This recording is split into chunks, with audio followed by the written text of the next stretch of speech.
अत्तदीपो भव, कि अपनी बात मानो भाई, अपनी सुनो, अपना काम स्वयं करो, ऐसे ही होगा ना।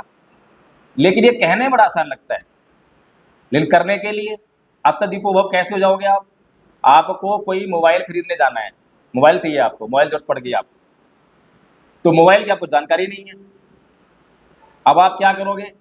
किसी जानकार के पास जाओगे, किसी फ्रेंड के पास जाओगे, जिस पर आपको पूरा विश्वास है कि ये जो मेरा दोस्त है मुझे सही सही जानकारी देगा।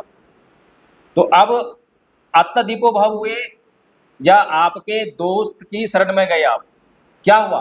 अत्तदीपो भव कर पाए क्या आप? क्यों नहीं कर पाए? Lack of knowledge.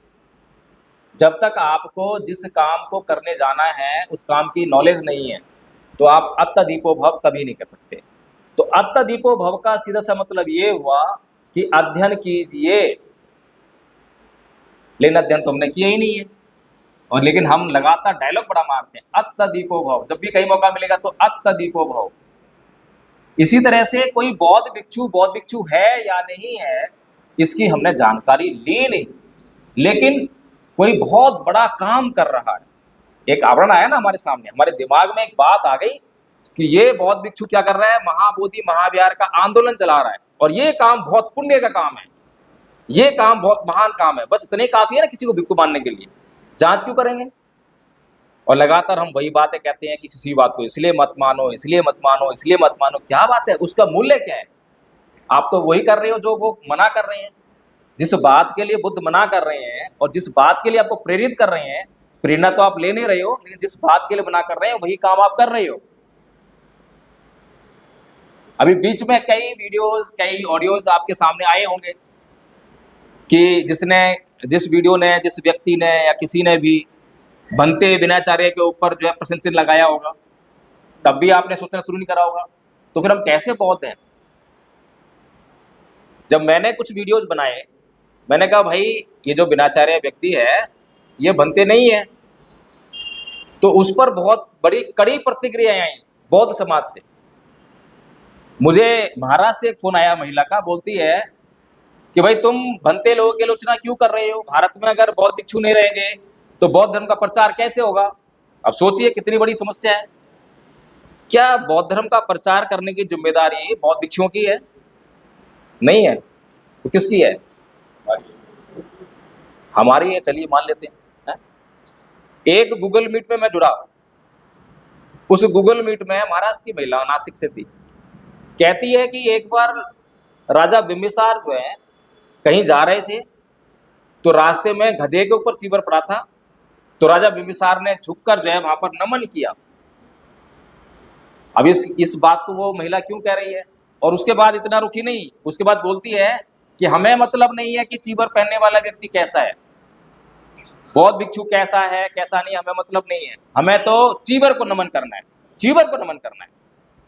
भगवान बुद्ध जिस बात को आपको समझा रहे हैं कलाम सूत्र में, क्या ये उसी बात को नकारना नहीं हो गया? आप बौद्ध कह रहे हैं अपने आप को और बुद्ध की बात को नहीं मान रहे हैं, बुद्ध की बात की जांच नहीं कर रहे हैं, समझ नहीं पा रहे हैं। अब समस्या मैंने उसकी सॉल्व करने का प्रयास भी किया। मैंने उससे पूछा कि क्या अगर चीवर एक गधे के ऊपर, एक पत्थर के ऊपर, एक पेड़ के ऊपर और एक इंसान के ऊपर, अगर इन लोगों पर पड़ा है तो कुछ अंतर है या नहीं है? क्या अंतर है? हाँ, अभी हम तो यही तो करें कि पहले खुद पर उस पर मनन करो। हाँ। अगर वो सही है, अगर गधा है तो फिर वो तो वैसे ही प्राणी नहीं हुआ। हाँ, प्राणी नहीं हुआ तो उस पर हम कैसे मनन करें? और वो उस पर अमल थोड़ी करेगा। हाँ। तथागत ने तो एक ही तो बात कही थी कि पहले उस पर अपना विचार करो, कसौटी पे खरा उतरो। तो गधा तो कसौटी पे वैसे ही उतर गया, अपने आप से आउट हो गया। तो चीवर धारण करने से गधा कोई भगवान बुद्ध तो बन नहीं सकते। हाँ, तो उसके लिए हमें खुद पर तो कसौटी पे करना पड़ेगा ना। जी। देखिए, यही चीजें हैं जो हमें समझने की जरूरत है, और इन्हीं चीजों का जो है हम लोगों ने अध्ययन किया, बारीकियां समझी कि ये धम्म जो है सबसे पहले हमें समझना चाहिए। जब तक हम धम्म को नहीं समझेंगे, बहुत सारी चीजें हैं जो समझ में नहीं आई हैं, समझा ही नहीं, अध्ययन ही नहीं हुआ। अब एक गधा जो है उस चीवर का कोई इस्तेमाल कर सकता है क्या? एक पत्थर पड़ा हो तो वो का इस्तेमाल हो सकता है पेड़ पर, लेकिन एक व्यक्ति पर पड़ा हो तो मनुष्य पर कर सकता है।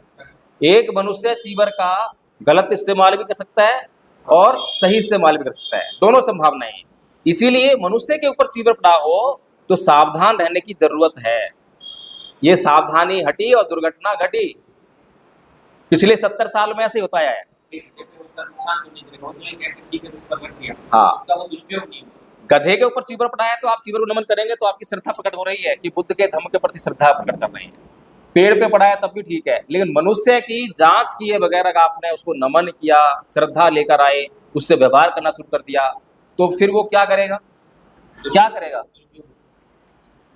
आप मान लीजिए 50 लोग बैठे हैं और मैं जानता हूं कि ये बौद्ध भिक्षु जो है चीवर के योग्य नहीं है, और मैंने जानते हुए भी, लेकिन उसने चीवर पहन रखा है, मेरी चीवर में श्रद्धा है, और मैंने आते ही उसको नमन किया, झुककर पंचांग प्रणाम किया उसको मैंने, फिर वो 50 लोग क्या करेंगे?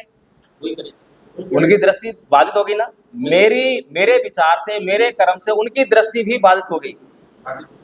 भगवान वो तो सम्यक दृष्टि की बात करते हैं और हम तो मिथ्या दृष्टि से ग्रस्त हो गए, अर्थ का अनर्थ हो गया। तो इसीलिए सबसे पहला काम तो यह है कि हमें जांच किए बगैर कोई भी काम नहीं करना चाहिए। तो अभी बौद्ध समाज को इस बात को जांच करने का कोई आधार ही नहीं है, पता ही नहीं है कि जांच कैसे की जाती है। काम है जांच करने का, ये काम करना चाहिए नहीं करना चाहिए है? पिछले 70 साल से ये काम नहीं हुआ। बाबा साहेब ने 13 अक्टूबर सन 1956 की शाम को भंते चंद्रमणि से एक शिकायत कर रहे हैं। क्या शिकायत है वो? कि भंते जी, मैं बुद्धं शरणं गच्छामि कहूंगा, कल धम्मं शरणं गच्छामि भी कहूंगा, लेकिन मैं संघं शरणं गच्छामि नहीं कहूंगा। ये शिकायत बाबा साहेब ने भंते जी से कही। फिर भंते चंद्रमणि ने जो है उनको समझाया कि बाबा साहेब, ये जो धम्म आप तक पहुंचा है ये इसी भिक्खु संघ की वजह से पहुंचा है। अगर ये भिक्खु संघ ना होता तो ये धम्म जो है आप तक नहीं पहुंचता। जिन लोगों को आप भिक्खु समझ रहे हैं वो भिक्खु संघ नहीं है। भिक्खु संघ की अपनी मर्यादा होती है, भिक्खु संघ का अपना अनुशासन होता है। अगर वो अनुशासन ना होता तो ये धम्म आप तक नहीं पहुंचता। तो बाबा साहेब कन्विंस हो जाते हैं और अगले दिन जो है तीनों शरण जाते हैं। लेकिन उस बात से भी, उस घटना से भी भारत के बौद्ध भिक्षुओं ने सबक नहीं लिया, क्योंकि चीवर पहनने के बाद और बिना मेहनत के, बिना परिश्रम के अगर लोग आपके चरणों में प्रणाम करने आ रहे हैं और आप जो मांगो वो दे रहे हैं, तो किसी को क्या पड़ी है? मैं सभी भिक्षुओं के बारे में नहीं कह रहा हूं, मैं उन भिक्षुओं के बारे में कह रहा हूं जो इस चीवर का बहुत गलत इस्तेमाल कर रहे हैं। अभी विनयाचार्य के बारे में एक न्यूज आपने सुनी होगी कि एक गाड़ी खरीदी उन्होंने 40-45 लाख रुपए की। गाड़ी का खरीदना क्या हुआ? गाड़ी कैसे खरीदी जाएगी? जब तक मेरे पास परचेजिंग पावर नहीं होगी, क्रय शक्ति नहीं होगी, तो मैं खरीद सकता हूं क्या? क्या किसी भिक्खु के पास कोई क्रय शक्ति होती है क्या? फिर उन्होंने गाड़ी कैसे खरीदी? एक भिक्खु के द्वारा गाड़ी खरीदने पर भी हम आपत्ति नहीं करते हैं, बल्कि हम कहते हैं अरे भंते जी घूमेंगे कैसे, भंते जी प्रचार कैसे करेंगे। समझने वाली बात है, हमारी दृष्टि इतनी बाधित है कि हमें धम्म समझ में नहीं आता है, और समझ में नहीं आता है तो सामने वाला फायदा उठा लेता है। और भगवान बुद्ध ने जो हमें जांच करने के लिए लगातार कहा कि हर बात की जांच करना, हर बात पर संदेह करना, बिना संदेह किए, बिना जांच किए किसी बात को मान मत लेना।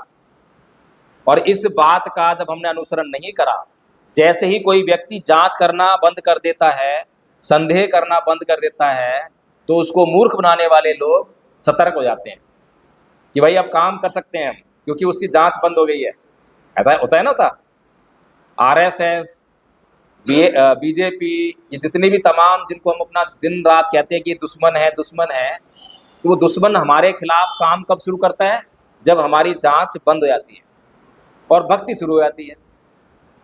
चाहे हम किसी के भी भक्त हों, चाहे बाबा साहेब के भक्त क्यों ना हो, भक्ति आपको जो है आपका कल्याण नहीं करती है। आज बाबा साहेब को मानने वाले, बाबा साहेब का नाम लेने वाले करोड़ों लोग हैं, लेकिन उससे जो है आरएसएस को कोई चिंता नहीं है, क्योंकि वो जानती है कि ये लोग जो है बाबा साहेब की मूर्ति पर फूलमाला चढ़ाने वाले लोग हैं। बाबा साहेब का जयकारा लगाने वाले लोग हैं, बाबा साहेब का झंडा लगाने वाले लोग हैं, लेकिन बाबा साहेब की बात को मानने वाले लोग नहीं है ये। तो आरएसएस चिंता नहीं है। जिस दिन ये बाबा साहेब का मानने वाला समाज बाबा साहेब की बात को मानने लगा, उस दिन आरएसएस के लिए चिंता का विषय हो जाएगा।